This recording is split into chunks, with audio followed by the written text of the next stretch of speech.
तो कहानी की शुरुआत होती है एक छोटी सी प्यारी फैमिली से। रात का वक्त है, तभी एक नन्ही सी बच्ची अपनी माँ के कमरे में आती है और डरते डरते कहती है, माँ, छत पर कोई है। माँ मुस्कुराती है और मजाक में कहती है, अरे वो तो सैंटा होगा बेटा, आखिर क्रिसमस का हफ्ता चल रहा है ना। फिर प्यार से बेटी को गोद में लेकर अपने कमरे में सुला देती है और कहती है, रात में सैंटा तुम्हारे लिए गिफ्ट लेकर जरूर आएगा, बस तुम जल्दी सो जाओ। बच्ची मुस्कुराकर आंखें बंद करती है और माँ अपने कमरे में चली जाती है। लेकिन कुछ देर बाद वही अजीब सी आवाज फिर से आती है, छत पर किसी के चलने की, किसी के मौजूद होने की। बच्ची घबराकर उठ जाती है और धीरे धीरे सीढ़ियों से नीचे उतरने लगती है। जैसे ही वह नीचे पहुंचती है, उसकी नजर एक लाल कपड़ों वाले शख्स पर पड़ती है, एक सैंटा क्लॉज जो उसके घर के अंदर ही खड़ा है। वो हैरान रह जाती है, क्या सच में सैंटा मेरे घर आया है? वो भागकर अपने भाई के पास जाती है ताकि उसे भी दिखा सके, पर उसका भाई गहरी नींद में होता है, जागता ही नहीं। अब बच्ची दोबारा नीचे जाती है और अगले ही पल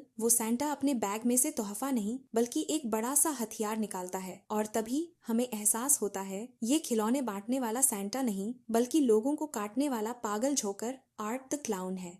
अब जो कुछ भी बच्ची ने देखा था उसने उसके होश उड़ा दिए थे। वो डर के मारे तुरंत एक कोने में छुप जाती है, उसकी सांसें तेज चल रही हैं। और तभी वो क्लाउन धीरे धीरे ऊपर की तरफ बढ़ता है। वो कमरे में पहुंचता है जहां बच्ची का भाई गहरी नींद में सो रहा था। अगले ही पल वो उस मासूम बच्चे पर टूट पड़ता है और उसे बेहद ही दर्दनाक तरीके से मौत के घाट उतार देता है। इसके बाद वो चुपचाप उस बच्ची के पेरेंट्स के कमरे की ओर बढ़ता है। वहां जाते ही वो बच्चे के पिता पर हमला कर देता है, इतनी बेरहमी से कि देखना भी मुश्किल हो जाए। अचानक महिला की आंख खुलती है और जो दृश्य वो देखती है उसे देखकर उसकी रूह कांप उठती है। उसे यकीन ही नहीं होता कि ये सब हकीकत है या कोई डरावना सपना। वो चीखते हुए उठती है और अपने छोटे बेटे के कमरे की ओर भागती है, लेकिन जैसे ही दरवाजा खोलती है वो वहीं ठिठक जाती है, क्योंकि उसके सामने उसका बेटा अब इस दुनिया में नहीं रहा। क्लाउन ने उसे कई टुकड़ों में बांट दिया था। महिला की आंखों से आंसू गिरते हैं, वो पीछे मुड़ती है, लेकिन तभी क्लाउन वहीं खड़ा होता है और बिना कुछ बोले उस पर हमला कर देता है। वो बार बार वार करता है,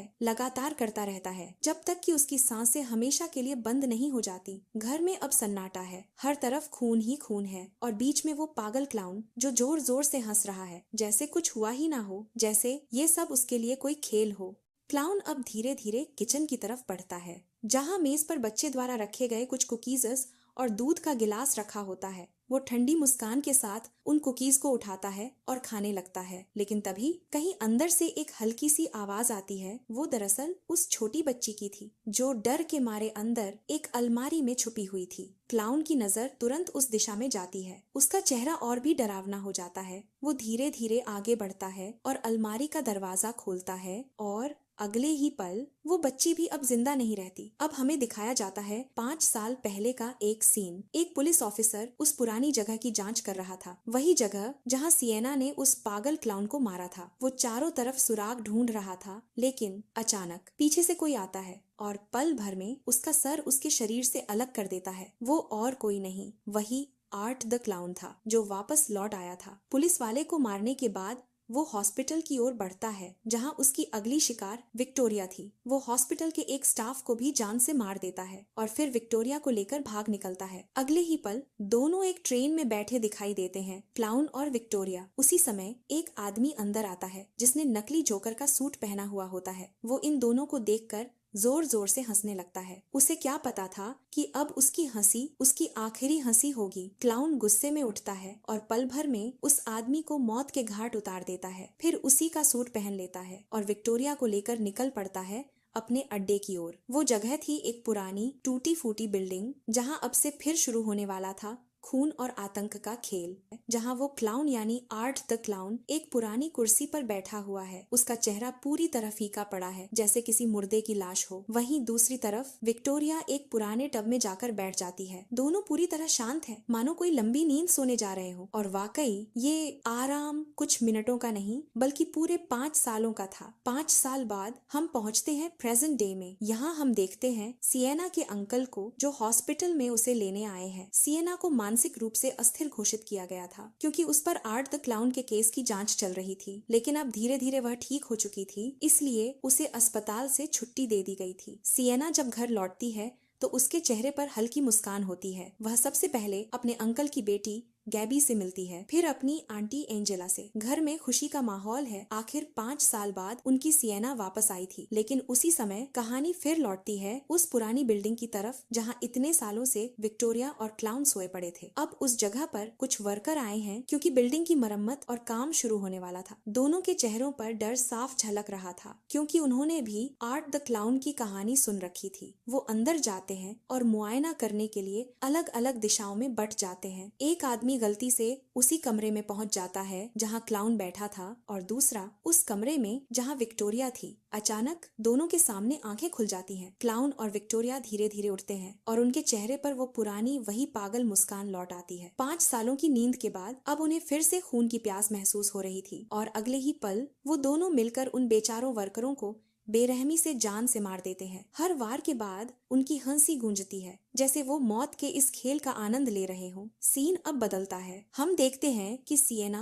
अपने परिवार के साथ डिनर टेबल पर बैठी है। वो मुस्कुरा तो रही है लेकिन अंदर से टूटी हुई है। उसके साथ जो हुआ था वो सब अब भी उसके जहन में गूंजता रहता है। वो सब यादें, वो खून, वो चीखें जो आज तक उसने भुला नहीं पाई। और तभी वो चौंक जाती है क्योंकि उसके सामने उसकी वही पुरानी दोस्त खड़ी है जिसे आर्ट द क्लाउन ने पिछली मूवी में मार दिया था। वो सब एक हेलुसिनेशन था। उसका मन अब भी उस डर से बाहर नहीं आया था। सिएना को याद आता है कि उसने आज अपनी दवाइयां नहीं ली हैं, इसीलिए वो तुरंत उठती है और अपनी दवा लेने चली जाती है।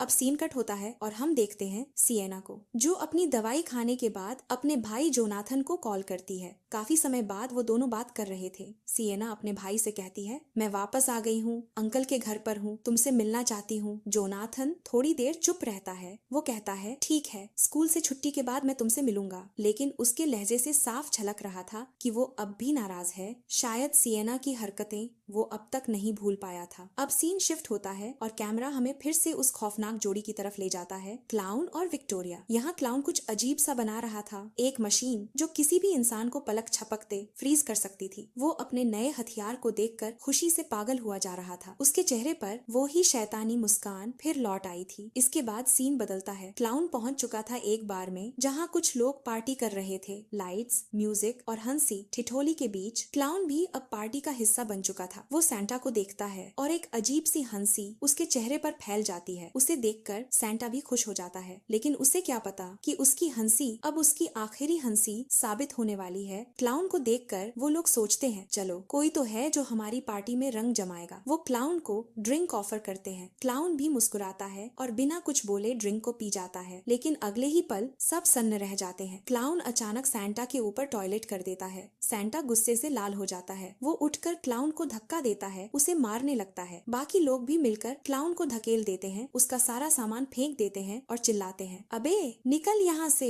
लेकिन उन्हें क्या पता था कि जिस शैतान को वो अपमानित कर रहे हैं वो मौत को अपने साथ लेकर घूमता है। क्लाउन धीरे धीरे उठता है, अपने चेहरे से मुस्कान मिटाता है और एक झटके में अपनी गन निकालता है। अगले ही सेकंड धड़ाम, 2 लोग मौके पर ही खत्म। अब गन सैंटा की तरफ तनी हुई थी। सैंटा कांप रहा था, उसकी आंखों से डर साफ झलक रहा था। वो अपनी जान की भीख मांगने लगता है, प्लीज मुझे मत मारो। लेकिन क्लाउन बस मुस्कुराता है। वो सैंटा को पकड़कर एक कुर्सी से बांध देता है। अब उसकी आंखों में पागलपन साफ दिख रहा था। वो अपने बैग से फ्री स्प्रे मशीन निकालता है और धीरे धीरे सैंटा के पैरों पर स्प्रे करने लगता है। फिर वो हाथों पर स्प्रे करता है और ठंडी बर्फीली पकड़ में उसके हाथ पैर तोड़ देता है। लेकिन अभी क्लाउन का दिल नहीं भरा था। वो सैंटा के चेहरे पर भी स्प्रे कर देता है और कुछ ही सेकंड में सैंटा की जान ठंडी बर्फ की तरह जम जाती है। क्लाउन ने सैंटा के साथ जो किया वो सोचकर ही रोंगटे खड़े हो जाते हैं। अगर आप ये सीन देख लो ना तो शायद डर के मारे टॉयलेट कर दो। क्लाउन ने सैंटा के चेहरे को बुरी तरह तोड़ दिया था। फिर उसके मुंह से सफेद दाढ़ी निकालकर अपने बैग में रख ली जैसे कोई ट्रॉफी हो। और अब सीन कट होता है। हमें एक मॉल का खूबसूरत नजारा दिखाया जाता है। चारों ओर क्रिसमस की सजावट, बच्चे हंसते हुए असली सैंटा से गिफ्ट ले रहे हैं, फोटो खिंचवा रहे हैं। सब कुछ कितना प्यारा, कितना मासूम लग रहा था। लेकिन इस मासूमियत के पीछे छिपा था एक भयानक तूफान। क्लाउन अब इसी मॉल में आ चुका था और इसी बीच मॉल के अंदर हमें दिखती है सिएना और गैबी जो शॉपिंग के लिए आई थी। सिएना अचानक रुकती है। उसकी नजर मॉल के बाहर एक सैंटा पर जाती है। वो सैंटा कुछ अजीब था। उसकी चाल, उसका चेहरा, सब कुछ अलग लग रहा था। सिएना की सांसें तेज हो जाती हैं क्योंकि वो पहचान चुकी थी। वो सैंटा कोई और नहीं, वही आर्ट द क्लाउन था। वो अब यहाँ है और ये एहसास सिएना के पैरों तले जमीन खिसका देता है। क्लाउन अंदर आता है और उसी जगह जाकर बैठ जाता है जहां थोड़ी देर पहले सैंटा बैठा था। बच्चे मासूमियत से उसकी ओर भागते हैं। सैंटा सैंटा, वो सब उसके बैग में रखे गिफ्ट्स निकालते हैं, मुस्कुराते हैं, खेलते हैं। किसी को नहीं पता था कि ये गिफ्ट नहीं, मौत के पैकेट हैं। गार्ड को जब शक होता है कि ये उनका सैंटा नहीं है तो वो क्लाउन को पकड़कर बाहर निकालने की कोशिश करते हैं, लेकिन उस वक्त क्लाउन बस मुस्कुरा रहा था। वो मुस्कान बता रही थी अब खेल शुरू होगा। और जैसे ही एक बच्चा गिफ्ट का रैपर फाड़ता है, बूम, पूरे मॉल में जोरदार धमाका होता है। हर तरफ चीखें, खून और तबाही का मंजर। बच्चे, माता पिता सब उड़ चुके थे उस विस्फोट में, और उस मलबे के बीच वो क्लाउन धीरे धीरे मुस्कुराता हुआ खड़ा था, जैसे उसे अपने किए पर गर्व हो। सीन कट होता है। अब हमें दिखती है सिएना जो घर लौट चुकी है। उसके हाथ में एक गिफ्ट बॉक्स है जिसे वो छिपाने की कोशिश कर रही है। तभी पीछे से गैबी आती है और पूछती है ये क्या है। सिएना मुस्कुराते हुए कहती है ये तुम्हारा गिफ्ट है, समय आने पर खोलना। उसी वक्त उसके अंकल टीवी देख रहे होते हैं जहां न्यूज चल रही थी, स्थानीय मॉल में भयंकर विस्फोट, कई बच्चों की मौत। टीवी पर वो तस्वीरें देखते ही सिएना की आंखें फटी रह जाती हैं। उसका दिल कांप उठता है। वो बस एक ही बात बार बार दोहरा रही थी, वो वापस आ गया है, वो वापस आ गया है, वो किसी को नहीं छोड़ेगा। डर और बेचैनी से भरी सिएना अपने अंकल से कहती है प्लीज जोनाथन को फोन लगाइए। अंकल तुरंत कॉल करते हैं और जोनाथन से कहते हैं बेटा मैं तुम्हें लेने आ रहा हूँ, तुम्हारी बहन तुम्हारे लिए बहुत परेशान है। लेकिन उन्हें क्या पता था कि अब सिर्फ एक कॉल से किसी की जान नहीं बचने वाली थी। अब उसके जो अंकल थे वो जोनाथन को लेने के लिए तो गए थे, लेकिन काफी समय हो गया था और सिएना अब बेचैनी से अपने अंकल का इंतजार कर रही थी। काफी देर हो चुकी थी लेकिन अंकल अभी तक वापस नहीं लौटे थे। तभी नीचे से किसी अजीब सी आवाज आती है, धीमी, भारी और डर से भरी हुई। सिएना धीरे धीरे सीढ़ियां उतरती है और जैसे ही लाइट जलाती है उसकी सांसें थम जाती हैं। घर के अंदर क्लाउन और विक्टोरिया खड़े थे। हाँ, वही दोनों जो अब मौत लेकर आए थे। क्लाउन बिना कुछ बोले सिएना पर झपट पड़ता है। वो उसे जमीन पर गिराकर कुर्सी से बांध देता है। सिएना के सामने उसकी आंटी एंजेला भी बंधी हुई थी, चेहरे पर डर, आंखों में आंसू, और पीछे खड़ा था वो शैतान। तभी विक्टोरिया आगे आती है और मुस्कुराते हुए कहती है सिएना तुमने गैबी के लिए गिफ्ट लाया था ना, अफसोस अब वो इस दुनिया में नहीं है। सिएना की आंखें फटी रह जाती हैं। वो चिल्लाती है नहीं, ऐसा मत कहो। लेकिन विक्टोरिया धीरे धीरे सामने रखे बॉक्स का पेपर हटाती है और जो सीन सामने आता है वो इतना भयानक था कि देखने वाला भी कांप जाए।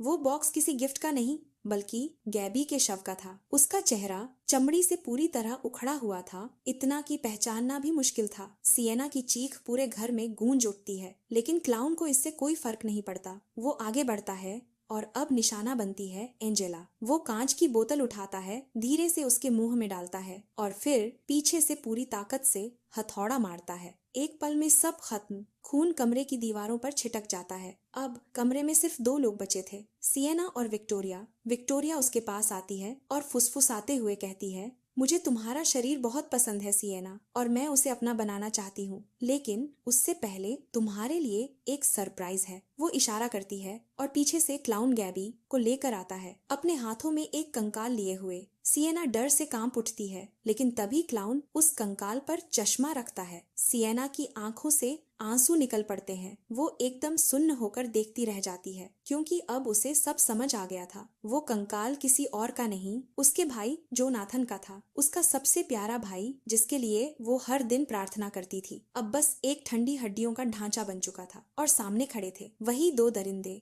सिएना का गुस्सा उसकी आंखों में साफ झलक रहा था, लेकिन बेचारी वो बंधी हुई थी, कुछ करने की हालत में नहीं थी। विक्टोरिया धीरे धीरे सिएना के पास आती है। उसका चेहरा लगभग सिएना के चेहरे के पास आ चुका था। वो फुसफुसाते हुए कहती है तुम्हारी बॉडी बहुत खूबसूरत है सिएना, और अब ये मेरी होगी। इतना कहकर वो सिएना के गले को पकड़ लेती है और उसकी बॉडी को पजेस करने की कोशिश करने लगती है। सिएना तड़पती है, चिल्लाती है, लेकिन हार नहीं मानती। वो अपनी पूरी ताकत लगाकर खुद को विक्टोरिया के काबू में जाने से रोकती है, लेकिन तभी क्लाउन गैबी के गले पर चाकू रख देता है। उसकी नुकीली धार चमकती है और वो ठंडी आवाज में कहता है अगर तुमने खुद को नहीं छोड़ा तो ये लड़की अब नहीं बचेगी। सिएना रोते हुए कहती है ठीक है, मैं तैयार हूँ, अपनी बॉडी तुम्हें देने के लिए तैयार हूँ, लेकिन उससे पहले मैं गैबी को उसका गिफ्ट देना चाहती हूँ। विक्टोरिया हल्की मुस्कान के साथ आगे बढ़ती है। वो गिफ्ट बॉक्स को उठाती है और सिएना के सामने रख देती है और कहती है, तो तुम यही गिफ्ट खोलना चाहती थी ना सिएना,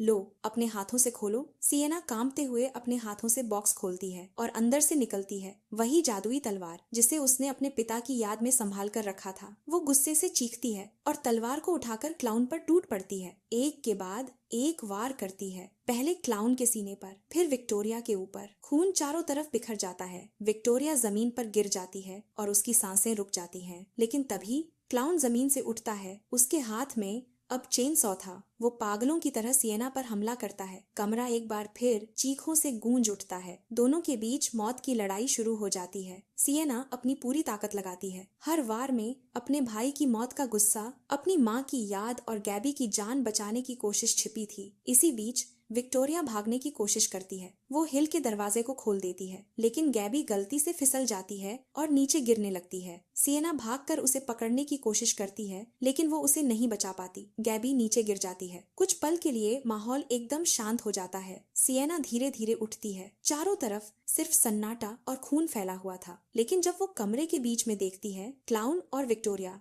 दोनों की बॉडी गायब थी। वो हक्का बक्का रह जाती है, मतलब दोनों जिंदा हैं और कहीं बाहर निकल चुके हैं। सीन कट होता है। एक बस स्टैंड पर वही डरावना क्लाउन बैठा हुआ दिखाई देता है। कुछ देर बाद एक बस रुकती है और वो अंदर चढ़ जाता है। बस में बैठी एक लड़की उसे देखती है। उसकी आंखों में डर साफ झलक रहा था। क्लाउन धीरे धीरे अपनी टॉर्च निकालता है और उसकी रोशनी सीधे उस लड़की के चेहरे पर डाल देता है। कैमरा धीरे धीरे जूम होता है और स्क्रीन ब्लैक आउट हो जाती है। और इसी सस्पेंस के साथ टेरिफायर 3 की कहानी यहीं पर खत्म हो जाती है। अब देखना ये होगा कि क्या इसका अगला पार्ट आएगा या नहीं। तो दोस्तों, अगर आपको ये कहानी पसंद आई हो तो वीडियो को लाइक करें और हमारे चैनल को सब्सक्राइब करना न भूलें।